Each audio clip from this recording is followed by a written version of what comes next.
buenas tardes, amigos de Radio Frontera 95.1. Les saluda Daniel Lemos en este espacio informativo junto a nuestro compañero el ingeniero Francis Lemos.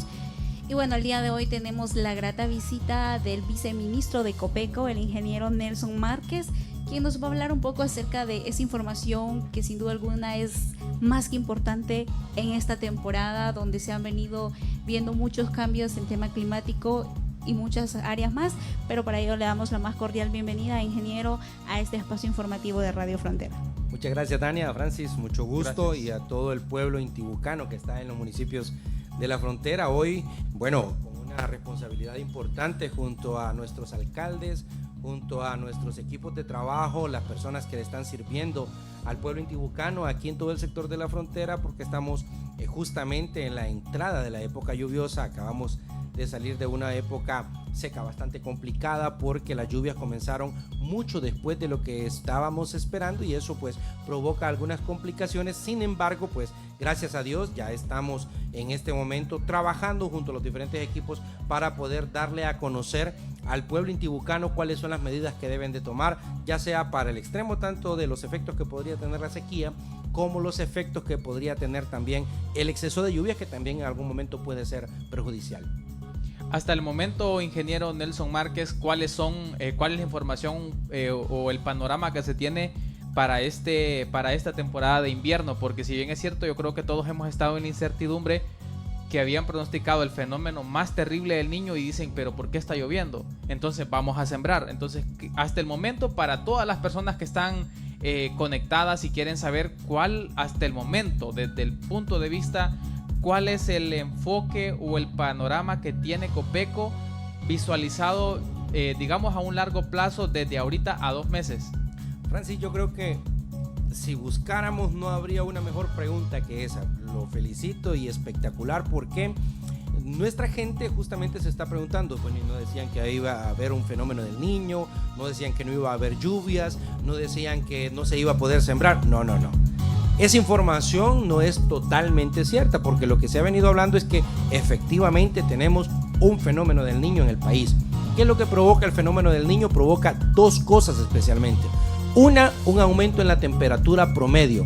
Por ejemplo, si en este momento, ¿qué temperatura tenemos ahora mismo aquí en Camasca? Probablemente 30 grados. 30 grados. De 30 Muy a 32. Sí. Por efecto del fenómeno del Niño, hoy tenemos 30 grados. Sin el fenómeno del Niño probablemente tendríamos 29 grados, 28 grados incluso. Porque lo que el fenómeno del Niño hace es aumentar la temperatura en 1 o 2 grados, dependiendo la zona en la que se esté hablando. Y uno podrá decir, sí, pero 1 o 2 grados casi no es nada. Bueno, casi no es nada si estamos bajo techo. Casi no es nada si tenemos un ventilador. Casi no es nada si nosotros no dormimos a la intemperie. Pero si hablamos de la situación de nuestros animales, si hablamos de la situación de nuestras plantas, si hablamos de la situación de nuestros ecosistemas, un cambio en la temperatura promedio en una época específica del año de entre 1 y 2 grados es algo bastante drástico. ¿Por qué? Porque, por ejemplo, en el caso de algunos insectos, lo que provoca es que se aceleren más los ciclos de reproducción. Y si un insecto en específico se tardaba, por ejemplo, 7, 8 días en estar en huevo, ahora con estas condiciones se puede tardar 3, 4 días. Y así para cada una de las etapas del insecto, lo que provoca entonces que las poblaciones de este insecto se aumenten. Ajá, y si este insecto es el gusano barrenador del ganado, y si este insecto es, por ejemplo, el zancudo que produce el dengue o que transmite el dengue, valga la aclaración, o si hablamos de algunos otros insectos que pueden llegar a ser plagas en algunos cultivos, y algo similar sucede para las enfermedades que se pueden presentar tanto en animales como en humanos como en las plantas, entonces afecta. Y lo otro que provoca el fenómeno del Niño es una distorsión en el patrón de lluvias. ¿Qué significa? No que no van a haber lluvias, sino que, para poner un ejemplo, nosotros estamos acostumbrados a que ya en la última semana de abril, primera semana de mayo, podemos ya tener la entrada de la época lluviosa. Este año no fue así. Se nos fue prácticamente todo el mes de mayo sin que hubiesen lluvias. Tuvimos algunas lluvias esporádicas, pero esas lluvias esporádicas no marcaron el inicio de la temporada lluviosa. Esas lluvias esporádicas no le permitieron a aquellos que se atrevieron a sembrar, a pesar de las advertencias que se hicieron de que no se sembrara sino hasta que se declarara como iniciada la temporada lluviosa, no les permitieron sacar adelante sus cultivos que ya habían sembrado. Hasta el 28 de mayo se inició ya oficialmente la temporada lluviosa, porque hay un parámetro bien específico. Se necesitan 5 días seguidos en donde caiga lluvia y que esta lluvia traiga al menos 20 milímetros de precipitación para poder decir ya inició la temporada lluviosa. Ahora sí ya inició, pero la distorsión en el patrón de lluvias en nuestro país es que hay 75 municipios del país en donde estas lluvias solo nos van a durar entre 6 y 7 semanas. ¿Qué implica eso entonces? Que 6 a 7 semanas después de haber iniciado la temporada lluviosa se vuelve a parar la lluvia y no ajusta para que los principales cultivos lleguen a su etapa de maduración. En estos 75 municipios, que no está, gracias a Dios, no está el departamento de Intibucá y ninguno de sus 17 municipios, pero sí están municipios de La Paz, todos los municipios de Valle, todos los municipios de Choluteca, parte del Paraíso, parte de Comayagua y parte de Francisco Morazán. En estos la recomendación básicamente fue: mejor no siembren en primera, espérense a la postrera, porque si siembran en primera lo más probable es que pierdan su inversión y no logren ni siquiera llegar a cosecha. Esa es la distorsión que provoca efectivamente el fenómeno del Niño en el patrón de lluvias y en la temperatura promedio en las zonas diferentes, no solo de Honduras, sino de todo Centroamérica. Ahora mismo hemos estado nosotros con una alerta verde en varios departamentos del país, ahí sí, incluyendo Intibucá, por una depresión tropical que comenzó en Nicaragua, pero que se fortaleció, llegó a convertirse en tormenta tropical, se detuvo, o sea, algo que no es normal, porque lo que sucede es que estas tormentas tienen dos movimientos: un movimiento de traslación, que es cómo se van moviendo alrededor del océano, y otro movimiento de rotación, que es cómo están los vientos dando vueltas alrededor de un núcleo, Esos vientos de rotación son los que hacen que se traiga agua desde la que se ha evaporado en el mar y se pueda mover hacia diferentes puntos en tierra firme. Ese movimiento nos trajo lluvias durante al menos 3 días, pero el movimiento de traslación iba originalmente a 11 kilómetros por hora, luego a 5 kilómetros por hora y luego más o menos a 65 kilómetros del Golfo de Fonseca se detuvo por casi 24 horas. Eso no es normal. Luego volvió a levantarse otra vez, los vientos de rotación bajaron un poco la velocidad, dejó de ser tormenta tropical, se volvió a convertir nuevamente en depresión tropical cuando bajó de 60 kilómetros por hora en sus vientos de rotación y se desapareció entonces en el Océano Pacífico. Pero en esos 3 días nos dejó una fuerte cantidad de lluvias en todo este territorio, que en algunas zonas provocaron derrumbes, que en algunas otras zonas los vientos justamente provocaron que algunos techos se dañaran y en muchos casos incluso hubo daños en las parcelas de los cultivos producto de estos vientos. Entonces ese tipo de cosas son las que ahora mismo estamos gestionando. En este caso, la recomendación sería, ¿verdad?, para el tema de las personas agricultoras, tener el tema del monitoreo agroclimático y la parte de la medición de las precipitaciones de lluvia, ¿verdad? En este caso con los pluviómetros, que son como más fáciles para poder manejar y obviamente leer desde las casas. En la página de Copeco todos los días estamos actualizando cuál es la situación para cada uno de los territorios del país. Yo les invito para que se metan ahí en la Secretaría de Gestión de Riesgo y Contingencias Copeco, en la página todos los días estamos actualizando la información y le estamos dando información oportuna. Aparte de ello, nuestros subcomisionados en todos los 18 departamentos están dando también información oportuna en todo momento. Pero ahora justamente nuestra visita al sector de la frontera se debe a que estamos haciendo un trabajo con los alcaldes para la conformación de los comités de emergencias municipales. Estos comités de emergencia son personas de la misma comunidad, son personas del mismo municipio a quienes se capacita, a quienes se les enseña cuál es la forma de gestionar cualquier tipo de riesgo. Ahora mismo hemos hablado de 2 riesgos, pero en el sector de la frontera tenemos otros riesgos que a veces nos parecen menores, pero que pueden poner justamente en riesgo la integridad física de las personas o de sus bienes.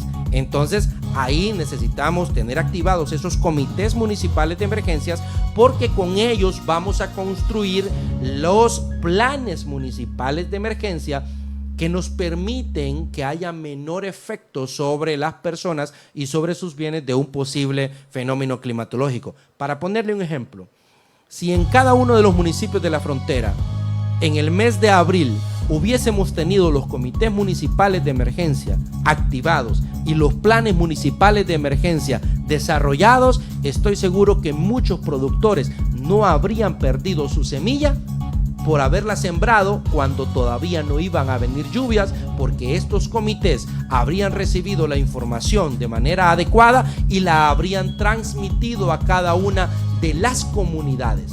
Asimismo, en aquellos 75 municipios que le mencioné que siguen en alerta verde por sequía a pesar de que está lloviendo. Alerta verde por sequía a pesar de que está lloviendo, sí. Número 1, porque sus fuentes de agua potable no se van a recuperar con 6 o 7 semanas de lluvia. Y número 2, porque esas 6 o 7 semanas de lluvia no les ajusta para los 3 meses que necesita de lluvia el maíz o los 2 meses y medio que necesita el frijol de lluvia. Entonces no les va a ajustar, por eso siguen en alerta verde y por eso es que se está preparando una atención bastante específica para estos municipios. Aquí en la frontera tenemos que hacer 2 cosas y por eso tenemos que trabajar de cerca con los comités municipales de emergencia. Número 1, asegurar la producción de primera, porque sí se puede. Aquí en la frontera sí se puede. Y número 2, asegurar total y plenamente en aquellas comunidades en donde se siembra de postrera, también la producción de postrera. Es clave poder tener esa producción. ¿Por qué? Porque si van a ser zonas del país en donde no va a haber producción este año, significa que en estas zonas nuestras, en donde sí puede haber producción, tenemos la posibilidad de producir y de venderles incluso producción a estos otros territorios. Y ahí el trabajo de la Asociación de Municipios de Honduras, a través de las municipalidades, la Secretaría de Gobernación, la Secretaría de Agricultura, la Secretaría de Salud, el Instituto Hondureño de Mercadeo Agrícola y por supuesto nosotros como coordinadores del Sistema Nacional de Gestión de Riesgos, SINAGER, que conjunta todas estas instituciones que mencioné, vamos a asegurarnos de que en todo el país podamos tener acceso a estos alimentos. En muchos de los casos se abre una ventana de oportunidad para que puedan negociar incluso a través de un precio de garantía con el Instituto Hondureño de Mercadeo Agrícola, que el IMA, para poder vender su producto y asegurar en aquella otra zona que haya acceso a la alimentación. En este caso el gobierno de Narria Sura, junto con Copeco, ¿cuál es la respuesta que le darían a aquellos municipios que hasta el momento la sugerencia o la mejor recomendación es no sembrar? Bueno, en esos municipios en donde no se va a sembrar, no es el caso de Camasca, no es el caso de San Marcos de la Sierra, no Concepción, no es el caso de Colomoncagua, ni de Magdalena, ni de Santa Lucía, ni de San Antonio, ni de ninguno de los 17 municipios de Intibucá. Pero en esos municipios lo que hemos hecho es activar una unidad que se llama la Red Humanitaria. Esta red humanitaria conjunta a todas las instituciones gubernamentales y no gubernamentales que en algún momento prestan ayuda humanitaria cuando en una zona específica se corre el riesgo de quedarse sin alimentos, por ejemplo. Entonces, en estos 75 municipios, a través de la red humanitaria, hemos programado ya para que a partir de la segunda semana de julio se comiencen a distribuir alimentos de manera directa por al menos 3 meses. ¿Qué es lo que sucede? Nuestra gente sembró el 2025 y eso es lo tradicional, eso es lo que sucede siempre. Sembró en primera, sembró en postrera, sacó sus cosechas, calculó en base a su experiencia cuánto es lo que necesita de frijol, cuánto es lo que necesita de maíz, lo almacenó en su silo, en su troja o en la forma que utilice para almacenar, pensando en tener alimentos hasta la siguiente cosecha de primera. Esa siguiente cosecha de primera se calcula que si se siembra en mayo, entonces tendría mayo, junio, julio y a finales de julio estaría cosechando. En otras palabras, nuestra gente almacena alimentos hasta finales de julio del siguiente año, cuando viene la siguiente cosecha. El problema ahora mismo es que como no pueden sembrar de primera en estos 75 municipios, no poder sembrar de primera en estos 75 municipios, lo que sucede es que tienen alimentos hasta finales de julio. Pero de finales de julio ellos vuelven a sembrar la postrera más o menos en agosto. Pero si van a sembrar en agosto, tienen agosto, septiembre, en octubre vienen a cosechar. ¿Qué significa entonces? Que pasando julio es probable que se queden sin alimentos, y es ahí en donde hemos venido haciendo un trabajo a nivel de todo el país para poder asegurar en esos meses llevarles alimentos a las familias de más escasos recursos, porque de otra manera ahí sí podría incluso pasar no de una alerta verde por sequía, sino a una alerta amarilla, porque ya podríamos llegar a tener efectos directos sobre las personas por no tener acceso a alimentos producto de la sequía. Pero eso es justamente lo que tenemos que evitar. Usted mencionaba, extracámara, ingeniero, de que a inicios de que se mencionara el tema de la sequía y las consecuencias, se había hablado directamente con cada uno de los alcaldes para que transmitiera esta información a la población. Más sin embargo, no fue así. Y ahí vemos las consecuencias de muchas pérdidas ya hasta el día de hoy de las semillas. Hicimos un trabajo a nivel de los 18 departamentos en donde nos fuimos a reunir y se invitó a los 298 alcaldes de todo el país, se invitó a los comités de productores, a las organizaciones de productores, se invitó a todos los comités de producción de las diferentes municipalidades. En Intibucá no fue la excepción, justamente les invitamos, y en la cabecera departamental se invitó a todos los alcaldes y se les explicó cuál era la perspectiva climática desde el mes de abril. En abril se les dijo: señores, en mayo lo más probable es que no llueva, pídanle a la gente que no siembre todavía. Pídanle a la gente que se espere a que les avisemos cuando inició ya la temporada lluviosa para que puedan sembrar. Es más, lo que se proyecta en Intibucá es que de esta fecha a esta fecha es cuando se puede sembrar. Ni antes de esta fecha ni después de esta otra fecha, porque se salen de la ventana de siembra. Quienes utilizaron esa información y se la llevaron a sus productores hoy están agradecidos con Dios por haber tenido la información, porque les permitió no perder la reserva de semilla que ya tienen los productores en sus manos. Mire lo que sucede. ¿De dónde siembran nuestros productores? ¿De dónde sacan semilla los productores para poder sembrar? Sacan semilla de lo que los alcaldes en algún momento, los buenos alcaldes, le dan alguna semilla a los productores. Eso es un porcentaje que en Intibucá podría ser más o menos como un 7-8% de los 17 municipios. También semilla de la que el gobierno le entrega a los productores. Eso puede ser más o menos un 10%. Pero luego el restante 84%, 80-84% es semilla que el productor ya tiene en su reserva propia. Es semilla que el productor ya guardó del año pasado. El ginaste que le llaman. Sí, exacto. Ese es uno de los nombres que se le da. La semilla que el productor ha venido guardando durante muchos años, que la viene eligiendo, que lo hace muy bien y que el productor sabe cómo hacerlo. La mayor pérdida está en que un productor no le hayan contado, como se les pidió a todo el mundo que les contara, que no sembrara en abril, que no sembrara en las primeras semanas de mayo, y que sí haya sembrado y haya perdido su propia reserva de semilla. Ese es el mayor de los líos.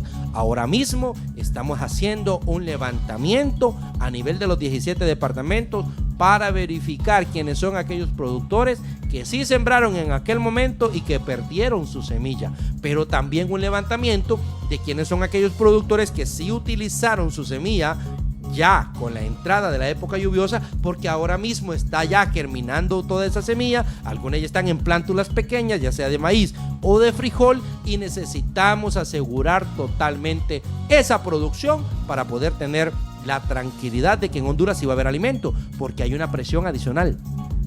Este mismo fenómeno climatológico también lo tiene El Salvador, también lo tiene Nicaragua, también lo tiene Costa Rica, también lo tiene Panamá. En el caso específico de frijol es importante mencionarlo. Estamos tomando todas las medidas para sembrar suficiente frijol para evitar la especulación en nuestro país, especialmente porque el frijol que consume Honduras, El Salvador y Nicaragua no se produce en los tres países, solo se produce en Honduras y Nicaragua.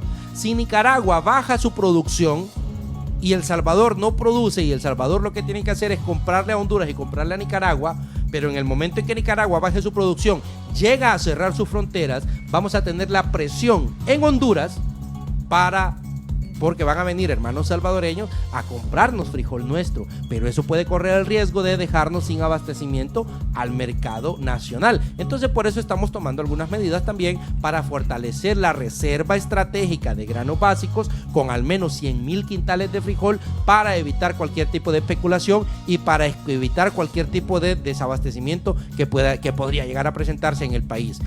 La prevención de los riesgos es mucho más barato siempre que venir a tratar de mitigar ya cuando se ha presentado un daño. Pero ¿qué respuesta hay? Creo que también el parte de la población, al no tener un comunicado, por ejemplo, de un alcalde que le diga, mire, no siembre, que vamos a ver de qué manera si usted se queda sin grano, le vamos a llevar. La gente hasta el momento creo que no tiene como ese mensaje, es decir, no, yo tengo que sembrar porque si no siembro, ¿qué va a pasar? Entonces siembran por fe, aunque las noticias digan que no va a haber lluvia, siempre siembran, porque hasta el momento no se les ha asegurado el sí les vamos a dar. Entonces creo que existe esa situación donde muchos dicen, no, yo voy a sembrar aunque pierda, porque ni el alcalde ni nadie me han dicho nada y no puedo estar de brazos cruzados esperando a que me traigan y no me traigan. Mire, yo puedo comentarle hoy, por ejemplo, ahora mismo venimos de Santa Lucía, en donde un espectacular alcalde como lo es el alcalde Eligio Cedillo, lo hemos hablado también con el profesor Gustavo del Cid, que han venido haciendo un muy buen trabajo. Ahora mismo hay un equipo de Copeco que está trabajando en el municipio de Concepción, en donde hoy mismo se va a juramentar ya el comité de emergencia municipal, y entiendo también que San Antonio ya está un poco avanzado, pero tenemos que avanzar en los 17 municipios de Intibucá y en los 298 del país. Yo lo que sí le puedo asegurar es que cada vez se vuelve más importante el poder tener la perspectiva climática clara, el poder tener la información clara. Ningún municipio puede caminar aislado del resto del país, aislado del resto de los departamentos. Este tipo de información, este tipo de trabajo trasciende las barreras religiosas, trasciende las barreras ideológicas, trasciende las barreras políticas, porque al final, si la información no llega a tiempo, le afecta a los ciudadanos de las distintas religiones, de las distintas ideologías y de los distintos partidos políticos, de manera directa por ser productor o de manera indirecta por ser consumidor. De manera que aquí la parte importante es que nos unamos todos y aseguremos que la información llegue a todas las personas. Estamos usando diferentes mecanismos, pero el más efectivo son los comités municipales de emergencia, y en Intibucá nos tenemos que asegurar de tener los 17 comités municipales de emergencia funcionando. Y en el caso de algunos municipios en donde se están teniendo problemas con la siembra de primera, porque algunos sembraron desde antes, entonces nos estamos preparando con la Secretaría de Agricultura y Ganadería para fortalecer la siembra de postrera. Hay lugares de Intibucá en donde no se puede sembrar de postrera porque los cultivos se dañan. No vamos a forzar eso, ahí no podemos hacer nada contra la fuerza de la naturaleza. Ahí entonces vamos a ir a las comunidades en donde sí se puede sembrar de postrera. Y una cosa que la vamos a reconocer aquí y en cualquier parte del mundo es que efectivamente la palabra final la tiene aquel de arriba. Y si él dice voy a votar todos los pronósticos, los vota, porque justamente ahí es donde aparecen los milagros. Y yo no voy a pelear contra la fe de ninguna persona. La parte que nos corresponde a nosotros en lo humano es dar a conocer la información que tenemos, y yo les puedo contar que hasta hoy la información que hemos venido dando en los últimos 2 meses y medio con respecto al comportamiento climatológico ha sido real. Para ir finalizando, ingeniero, ¿qué se nos viene en lo que cabe de este mes de junio y obviamente inicios de julio para que la información llegue en estos momentos a toda la población del sector fronterizo? Los pronósticos climatológicos establecen que vamos a seguir teniendo el efecto de algunas depresiones y tormentas tropicales. Esperemos que no se conviertan en ciclones desde el Pacífico, ¿verdad? En el caso de la frontera, la mayor afección viene por los que se forman en el Pacífico, que son los mismos que afectan primero el Pacífico de Nicaragua, el Pacífico de Costa Rica, luego afectan el Golfo de Fonseca, afectan El Salvador y terminan afectando Guatemala y a veces un poquito México. En los próximos mes y medio vamos a seguir teniendo semanalmente ese tipo de tormentas. Vamos a tener que estar atentos al tipo de alerta que se presente. Cuando se presente una alerta verde que se determina justamente desde Copeco, entonces es para que estemos prestando atención, que no salgamos de noche, en lo posible, no viaje de noche. En esta temporada, mejor viaje durante el día. Viajar de noche es mucho más peligroso. Si definitivamente es una emergencia y tiene que hacerlo, viajar de noche, entonces hágalo con el máximo cuidado posible, porque si no corre el riesgo de afectarse usted e incluso si viaja con su familia, afectar a su familia. No cruce quebradas que estén crecidas, por más que usted diga que sabe nadar. La fuerza del agua es demasiado grande. Ningún ser humano tiene la capacidad de sostenerla. No cruce ríos que estén crecidos. Si sus niños para ir a la escuela tienen que cruzar algún riachuelo, présteles atención. Si ese riachuelo está crecido, mejor no los deje cruzar. Busque un puente que sea totalmente seguro. Le repito otra vez, porque así es de importante, trate de no viajar de noche porque es peligroso. Estése atento, se declaró alerta verde, es eso. Si se declaró alerta amarilla, entonces ya es más complicado, porque si hay una zona con alerta amarilla, incluso se puede pensar en que se tenga que evacuar a alguna gente, ¿verdad? Esperemos no tener que llegar nunca a una alerta roja, pero entonces en todo momento vamos a estar informando adecuadamente. Eso es lo que vamos a tener en los próximos 2 meses. Luego vamos a tener un espacio de canícula, que en el caso de la frontera no es que no va a ser fuerte, pero va a ser menor que lo que va a suceder, por ejemplo, en el sur del país, aunque sí va a ser mayor que lo que va a suceder en el norte del país, en donde prácticamente la canícula va a ser casi inexistente. Pero aquí sí nos da chance de producir de primera si ya sembró ahorita. Si usted piensa sembrar dentro de 10 días, mejor espérese a la postrera. Esta semana se cierra la ventana de posibilidades de sembrar en el sector de la frontera. Si esta semana, para cuando sea domingo, usted no sembró, mejor guarde su semilla y espérese a la postrera, porque los riesgos de perderla producto de la entrada de la canícula también son altos si usted depende exclusivamente del agua lluvia para poder regar sus cultivos. Así es. Bueno, muchísimas gracias, ingeniero, por el tiempo que usted nos ha regalado en este espacio informativo de Radio Frontera. Información que sin duda alguna es más que importante para todo el sector fronterizo. Muchas gracias y estamos totalmente a la orden, con el mayor de los gustos cada vez, ya sea que estemos en Tegucigalpa o en cualquier parte del país, y que desde Radio Frontera nos soliciten, ya sea por teléfono o cuando tengamos la oportunidad o por algún tipo de llamadita, videollamada o de estas reuniones virtuales que existen, con el mayor de los gustos. Y cuando tengamos la oportunidad de estar presencial, para ambos, Francis, Teresa, muchísimas gracias por la invitación, y aquí vamos a estar con la ayuda de Papito Dios para servirle al pueblo intibucano.